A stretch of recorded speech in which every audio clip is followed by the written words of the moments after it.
A ver, la pancreatitis aguda es una de esas condiciones que nadie quiere experimentar y es una de las causas más comunes de hospitalización por temas digestivos. Y ojo, que aparece de la nada y puede ser muy, muy seria. Por eso, hoy vamos a desglosarla. ¿Qué es? ¿Por qué pasa? Y, lo más importante, ¿qué se hace al respecto? Imaginen esto. De repente, un dolor. Pero no es un dolorcito de estómago cualquiera. Estamos hablando de algo intenso, persistente, que empieza en la boca del estómago y como si fuera poco, se va corriendo hacia la espalda. Esa es la señal de alarma número 1 del cuerpo. Es un «Hey, algo anda muy mal aquí». Y créanme, hay que hacerle caso. Ok, pero ¿qué es lo que pasa adentro? ¿Qué provoca ese dolor tan terrible? Porque claro, no es una simple indigestión. Hay todo un proceso inflamatorio bastante complejo ocurriendo. Y para entenderlo, lo primero es ponerle nombre y apellido a lo que estamos enfrentando. Bueno, en términos sencillos, es la inflamación repentina del páncreas. ¿Y qué es el páncreas? Es esa glándula que tenemos detrás del estómago y que es clave para la digestión. El verdadero problema, y aquí viene lo increíble, es que las enzimas que produce, que deberían activarse en el intestino para digerir la comida, se activan por antes de tiempo, dentro del propio páncreas. Es como si la fábrica empezara a destruirse a sí misma con sus propias herramientas. ¡Una locura! Y para que se den una idea de qué tan común es, no es para nada una enfermedad rara. Miren este número. Unas 300,000 hospitalizaciones al año, y eso solo en Estados Unidos. Es una cifra enorme que nos dice a gritos por qué es tan, pero tan importante saber reconocer los síntomas. Y claro, entender qué la provoca. Perfecto. Ahora, profundicemos un poco más en esa experiencia inicial. Ya dijimos que el dolor es el protagonista, pero no es cualquier tipo de dolor. Tiene unas características muy particulares. Generalmente el dolor se localiza justo ahí, en la parte alta del abdomen, y la gente lo describe como si algo los estuviera atravesando, directo hacia la espalda. Además, es muy común que vengan náuseas y vómitos. Y un dato clave, el dolor se pone peor, mucho peor, después de comer.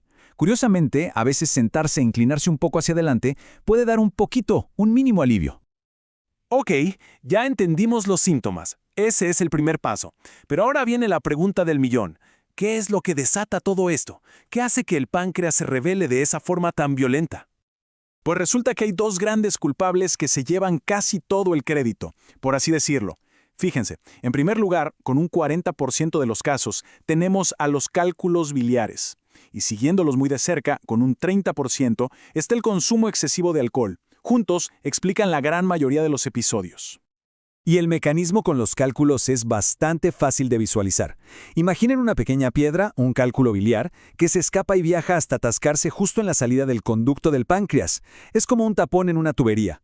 ¿Qué pasa? Todos los jugos digestivos que deberían salir quedan atrapados, se activan ahí mismo y empiezan a dañar al propio páncreas. Es un desastre.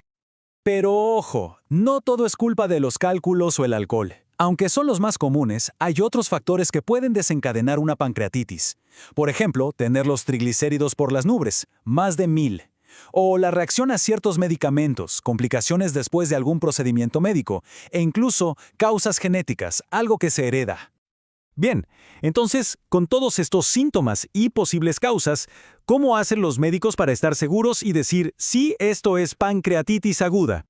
Bueno, para esto usan una regla bastante clara. La llaman la regla de 2 de 3. Es simple, se necesitan cumplir al menos 2 de estos 3 puntos. Número 1, el dolor abdominal típico que ya describimos. Número 2, un análisis de sangre que muestre las enzimas del páncreas, la amilasa o la lipasa, por lo menos 3 veces por encima de lo normal. Y número 3, que una imagen, como una tomografía, muestre claramente que el páncreas está inflamado. Con 2 de 3 ya está el diagnóstico. Y aquí hay algo súper importante que hay que aclarar, porque es un error muy común. Uno pensaría que mientras más altas las enzimas en la sangre, peor es el ataque, ¿verdad? Pues no. La realidad es que no hay ninguna relación. El nivel de las enzimas no predice para nada qué tan grave va a ser el cuadro.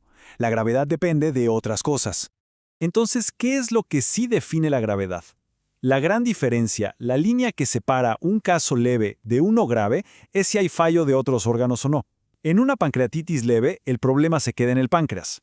Pero en una grave, ahí es cuando otros órganos, como los riñones o los pulmones, empiezan a fallar por más de 48 horas. O peor aún, cuando parte del tejido del páncreas se muere, lo que se conoce como necrosis. Eso sí es serio. Muy bien. Una vez confirmado el diagnóstico y la gravedad, el foco cambia por completo. Ahora la prioridad es estabilizar a la persona y darle al cuerpo todo el soporte que necesita para que el páncreas tenga chance de recuperarse. El manejo inicial se basa en varios pilares fundamentales. Lo primero, claro, es la hospitalización para tener todo bajo control. Luego, algo vital, darle líquidos por vía intravenosa. Y muchos. Esto es para mantener el cuerpo hidratado y proteger los órganos. Tercero, controlar ese dolor tan intenso, también con medicamentos intravenosos. Y un dato interesante, por lo general no se dan antibióticos de entrada, a menos que haya una infección confirmada. Y de todo lo que acabamos de mencionar, esto es quizá lo más crítico. La hidratación agresiva, sobre todo en las primeras 24 horas, es clave. ¿Por qué tanta insistencia con los líquidos? Porque eso asegura que llegue suficiente sangre al páncreas. Y eso puede prevenir que el tejido se muera, o sea, que se produzca una necrosis. Es una carrera contra el tiempo. Ok, superar la crisis es la primera gran batalla ganada. Pero la guerra no termina ahí. La segunda parte, que es igual de importante, es asegurarse de que esto no vuelva a pasar nunca más. Y las estrategias para prevenir otro ataque van directo a la raíz del problema. Es pura lógica. Si la causa fueron los cálculos, ¿qué se hace? Se quita la vesícula biliar. Si el problema fue el alcohol, la solución es dejarlo por completo. Y si fueron los triglicéridos altos, pues toca un manejo súper estricto con medicamentos y cambios en el estilo de vida. Y en el caso de la pancreatitis por cálculos biliares, las guías médicas son muy claras y bastante insistentes. No hay que esperar. Lo ideal es quitar la vesícula antes de que la persona salga del hospital. ¿Por qué la prisa? Porque el riesgo de que tenga otro ataque al poco tiempo de irse a casa es altísimo.